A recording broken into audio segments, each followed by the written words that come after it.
If we get any kind of message of intelligent life, then I'm going to suggest our scientists try to make contact with it.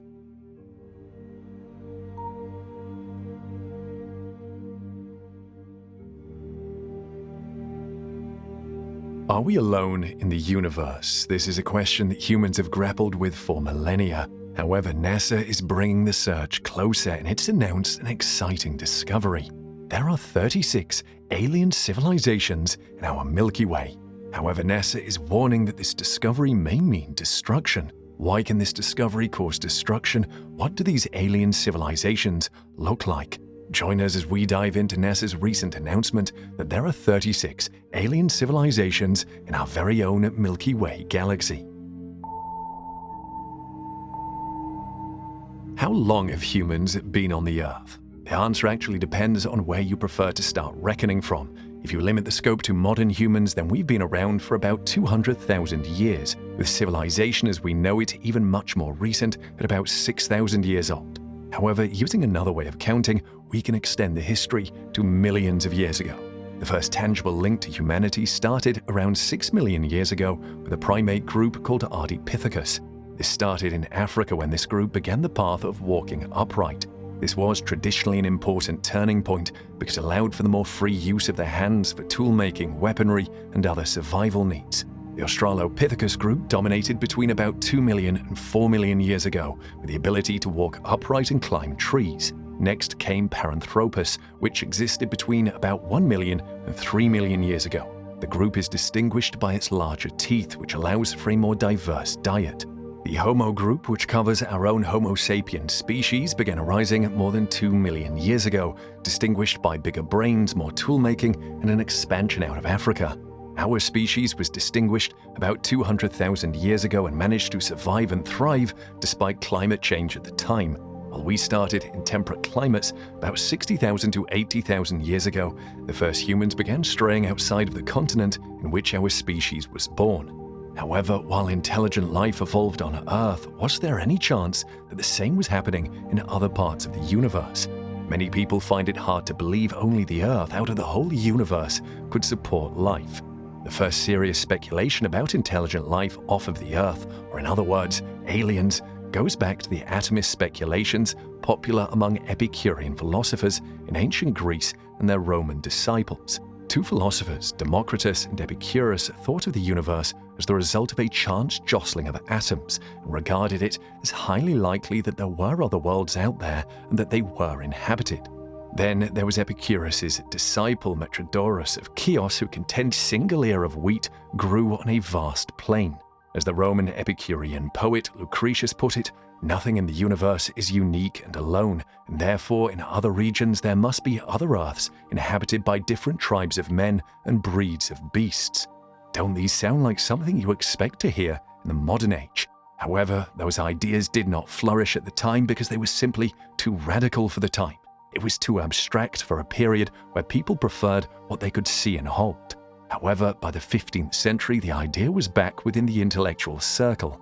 Nicholas of Cusa, for example, argued, life as it exists on Earth in the form of men, animals, and plants is to be found, let us suppose, in a high form in the solar and stellar regions. Rather than think that so many stars and parts of the heavens are uninhabited and that this Earth of ours alone is peopled, and that with beings of an inferior type, we will suppose that in every region there are inhabitants, differing in nature by rank and all owing their origin to God, who is the center and circumference of all stellar regions. Nicholas's idea of extraterrestrial life was different from the Epicureans in a major way. He was talking about humans, animals, and plants that better fit what we describe as aliens today, despite the religious connotations. The modern man still thinks about the possibility of other intelligent beings somewhere in the universe. The idea is just too tantalizing to be ignored. However, we are aided today in the search for extraterrestrial life by sophisticated equipment that can send and listen out for signals that could be emanating from aliens. NASA has been active in the search for intelligent life in space for many decades. The space agency has been testing a battery of instruments that robots and astronauts will one day use to search for life on other planets. These tools are designed to efficiently analyze on the spot the composition of the surface of planets, moons, and asteroids. This will allow for quick adjustments to exploration plans and well-informed decisions about which few precious samples explorers can afford to return to Earth on a spacecraft of limited size. NASA engineers test these tools using a technique. They deploy the tools to locations on Earth that are suspected to be similar to conditions on other planets. This is where we confess we are jealous of these guys, as some of these locations are quite exotic. They have, for example, worked in landscapes such as the Potrillo volcanic field in south-central New Mexico. There, the desert geology that was shaped over millions of years by Earth's volcanic and tectonic forces closely resembles our moon's. This is why Potrillo has served as a geology training ground for astronauts dating back to the Apollo era. They have also been to the active Kilauea volcano in Hawaii, where lava cools to form basaltic rocks similar to those on Mars. The idea behind this is that early in its history, Mars had giant active volcanoes that dwarf what we have on Earth right now. NASA is testing a tool that uses light detection and ranging technology, or LiDAR, to map terrain in 3D, which allows explorers to understand the topography in a radius of 200 meters around them. The way LiDAR works is pretty simple. It maps surface geometry and elevation by sending out pulses of near-infrared light at millions of points on the ground and calculating how long it takes to bounce back. It then converts that time to distance based on the speed of light and thus scans variations in elevation. LiDAR technology was developed decades ago and is now used extensively on Earth in fields ranging from volcanology or the study of volcanoes to driverless cars. Laser technologies similar to LiDAR developed at Goddard have been used on orbiters to measure the topography of planets, including Earth, but terrestrial laser scanning has not been operated on any other planet yet. One future scenario involves rovers using this instrument to help human explorers find habitable tunnels below the surface of the Moon or Mars that were formed billions of years ago by flowing lava. NASA is also developing a gizmo called the Handheld X-ray Fluorescent Spectrometer that can identify the elements objects are made of with the help of high-energy X-rays. Equipped with this compact tool, astronauts can quickly evaluate in under 2 minutes the composition of their immediate surroundings. The fluorescent spectrometer emits X-rays when placed against a point on the surface of a planet. The incoming X-ray kicks an electron out of close orbit around the nucleus of an atom, triggering an electron from an outer orbit to replace it, thereby returning the atom to equilibrium. This maneuver creates more X-ray energy, or fluorescence, which is detected by a sensor in the instrument. The working principle here is that different elements in rocks and soils produce different energy signatures. These energy signatures can be plotted on a graph or displayed in a data table. With these, researchers can work out the composition of an object based on the pattern generated on the screen of the instrument. This spectrometer can pass for a retail price scanner weighing just 4 pounds, but of course, it is much more powerful. It is powered by a rechargeable lithium-ion battery, has a large-area silicon drift detector that senses and measures X-rays, and an anode tube that produces X-rays. And thanks to a new study, NASA has now made a startling claim about extraterrestrial life. We may be sharing our Milky Way galaxy with 36 other civilizations. The researchers found that all these civilizations could be capable of really long-distance communication. The basic assumption for this theory is that intelligent life develops on other planets similar to how it developed on Earth. To arrive at the figure they published, the team of researchers considered 2 major astrobiological Copernican limits, or conditions that such an intelligent civilization would depend on. For one of these limiting factors, the researchers used Earth as the basis. Life on Earth kicked off about 4.54 billion years ago, so they assumed that intelligent life most likely forms in less than 5 billion years. What about the second limiting factor? This one focused on stars. The scientists estimate that a planet with intelligent life would still orbit a star like our own. That sounds reasonable, as life managed to take off on Earth and it orbits around the Sun. This potential Sun-like star would have a metal content equal to that of the Sun. Of course, the Sun is quite metal-rich. There is also the technological capability to consider. The team figured that the number of intelligent civilizations depends on technological capability, but more specifically, it depends on how long they've been sending out some sort of signal into space. This signal could be anything from radio transmissions from orbiting satellites to television. to get the idea we can use humans. Our civilization has been technologically advanced for only about 100 years. Using these criteria and making these assumptions, the researchers arrived at an approximate estimation of the number of intelligent civilizations that could exist in the Milky Way. The final figure says that there should be about 36 active civilizations in our galaxy, but don't think they are close or near each other. The average distance to these alien worlds would be approximately 17,000 light years. The next question is, how likely are we to encounter any of these civilizations? That is where the Fermi paradox comes in. Enrico Fermi, a Nobel Prize-winning scientist, made a point that became a paradox during a lunchtime chat in 1950.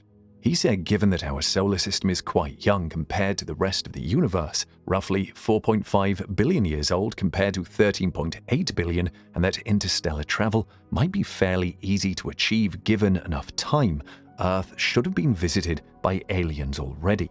What Fermi was trying to say was that any civilization with a modest amount of rocket technology and an immodest amount of imperial incentive could rapidly colonize the entire galaxy. Within a few tens of millions of years, every star system could be brought under the wing of an empire. You might be thinking, tens of millions of years may sound like a long project, but in fact, it's quite short compared to the age of the galaxy, which is roughly 1,000 times more. Fermi would die 4 years later, but his paradox has lived on. Other scientists have had the job of fleshing out the paradox. For example, Michael Hart argued that intelligent aliens could already have visited Earth at some point in our planet's history, unless they started their journey less than 2 million years ago. He thought the apparent lack of such visits was most likely due to the lack of intelligent aliens, but he suggested 4 other potential explanations for why aliens have not shown up yet in these parts. One is that there is a physical difficulty that makes space travel infeasible. This physical difficulty could be related to astronomy, biology, or engineering. 2 is that aliens simply decide to shun us and never visit us. 3 advanced civilizations beyond Earth arose too recently for aliens to reach us. And 4 aliens have visited Earth in the past, but we managed to miss them. Another scientist, Frank Tipler, took it up from there and published a study on getting the resources to fund interstellar travel. His MO was that some self-replicating artificial intelligence could navigate from one star system to another by creating copies of itself en route. However, evidence for such outlandish machinery has never been found on Earth, so Tipler argued that we are likely alone in being intelligent beings in the universe. But one important point was that things had changed greatly since the time Fermi proposed his paradox in 1950. Back then, the only planets scientists knew about were located in their own solar system, but in 1992, astronomers saw planets orbiting a pulsar. A few years later, astronomers found the first exoplanet around a sun-like star. Today, about 5,000 exoplanets have been found, with more turning up every year. The vast number of alien worlds suggests that life may be plentiful throughout the cosmos. Over time, with better telescopes like the James Webb Space Telescope, scientists will probe the chemical compositions of some nearby exoplanets' atmospheres. Notice that nearby is a relative term because the closest known exoplanet, Proxima b, is about 4.2 light-years away, and that is about 25 trillion miles or 40 trillion kilometers. What we need to do is to understand how often rocky planets exist in the habitable zone of their parent stars. The habitable zone of a star is the range of orbital distances in which water can exist on an exoplanet's surface. Of course, the presence of water does not mean a planet is habitable, as there are other factors to be considered, like the host star's activity and the planet's atmospheric composition. But even with these extra factors, there are still lots of room for potentially habitable planets. Scientists keep discovering exoplanets in the sweet spot known as the habitable zone. Astrobiology is one of the avenues astronomers are exploring to find life in deep space. They do this by studying microorganisms in extreme locations on Earth, trying to find the telltale signs of these microbes on other planets like Mars. But Fermi's paradox is not dealing with microbes, it deals with supposedly intelligent aliens. So anybody attempting to solve it must work out how common life evolution is on alien planets. They also have to know how often alien life gains the ability and the desire to communicate with outsiders and to go star hopping. The Drake's equation is used to estimate the number of intelligent and detectable alien civilizations. This is what the equation looks like, where N is the number of civilizations in the Milky Way galaxy whose electromagnetic emissions are detectable, R star, the rate of formation of stars suitable for the development of intelligent life, number per year.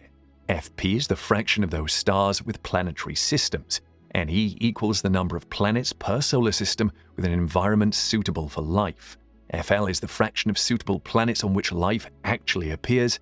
Fi is the fraction of life-bearing planets on which intelligent life emerges. Fc is the fraction of civilizations that develop a technology that produces detectable signs of their existence. And L is the average length of time such civilizations produce such signs in years. Could it be that life is too fragile to survive for long? For instance, a study shows that the early part of a rocky planet's history can be very conducive to life, which may commonly emerge starting just 500 million years or so after the planet cools down and liquid water becomes available. It is actually a wild thing for life to survive between the early heat pulses, freezing, volatile content variation, and runaway positive feedback.